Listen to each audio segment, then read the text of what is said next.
Disclaimer. कहानी की शुरुआत होती है एक पुराने भीड़ से भरे थिएटर से। स्क्रीन पर मसालेदार फिल्म चल रही है और दर्शक अपने अपने दुनिया में खोए हुए हैं। उसी भीड़ में एक बुजुर्ग आदमी बैठा है जो घर से अपने बहू और बेटे को ये कहकर आया था कि मैं सत्संग जा रहा हूँ, लेकिन घर में उसी वक्त उसकी बेटा और बहू अपने पलंग तोड़ कार्यक्रम में लगे हुए हैं और किसी को भी अंदाजा नहीं है कि बुजुर्ग कहाँ गया। फिल्म देखकर वह घर लौटता है, थका हुआ है, इसलिए बिस्तर पर गिरते ही सो जाता है। रात गहराती है और उसके सपने में वही लड़की आ जाती है जिसे वह थिएटर में देख आया था। सपना इतना रंगीन हो जाता है कि वह दोनों फटाफट गुफा में खुदाई वाला कार्यक्रम शुरू कर देते हैं। अब कहानी कट होती है राजा राम पर, जो कि एक सीधा साधा लड़का है जो पेशे से राइटर है और अपने मामा के साथ रहता है। नई कहानी के लिए वह शहर निकलता है। बस में बैठते ही उसकी मुलाकात एक खूबसूरत चना बेचने वाली लड़की से होती है। जैसे जैसे बस खाली होती है, लड़की का व्यवहार बदलने लगता है। वह राजा राम के करीब आकर उससे नजदीकियां बढ़ाना शुरू कर देती है। हल्का फुल्का मजाक मस्ती और फ्लर्ट करना शुरू कर देती है।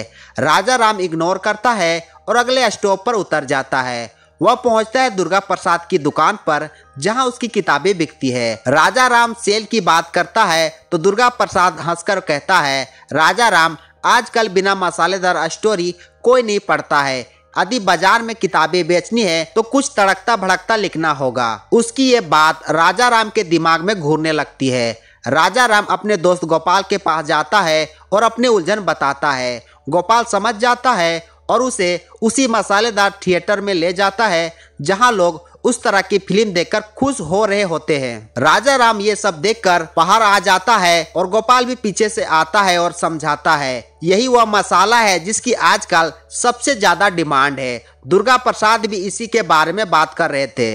अब राजा राम के दिमाग में तीन बातें घूम रही होती है: दुर्गा प्रसाद की सलाह, गोपाल की बात और बस वाली लड़की की हरकतें। धीरे धीरे इन सब से एक कहानी जन्म लेती है और राजा राम लिखना शुरू करता है खाली बस का सुहाना सफर। कहानी में वही बस, वही चना बेचने वाली लड़की जो पहले राजा राम को चना देती है, फिर बेफिक्र होकर शराब पीने लगती है और फिर चलती बस में दोनों घपाघप वाले कार्यक्रम शुरू कर देते हैं, जैसे कि राजा राम की कल्पना में था और जैसे लोग चाहते हैं।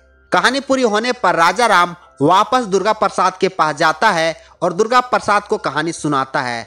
दुर्गा प्रसाद कहानी सुनकर खुश हो जाते हैं और बोलते हैं, बस यही चाहिए था, इसे तुरंत छापता हूँ। राजा राम धीरे से कहता है, लेकिन इस कहानी में मेरा असली नाम मत डालना, कोई दूसरा नाम लगा देना, जैसे मस्तराम। दुर्गा प्रसाद उसकी बात मान लेता है, पैसा देता है और पूछता है, दूसरी कहानी कब लाओगे? राजा राम मुस्कुराकर कहते हैं, जैसे ही कोई कहानी मिलती है सबसे पहले तुम्हें बताऊंगा। सीन कट होता है और अब हम पहली बार राजा राम की होने वाली पत्नी से मिलते हैं, मधु, और इसी के साथ पहला एपिसोड खत्म हो जाती है।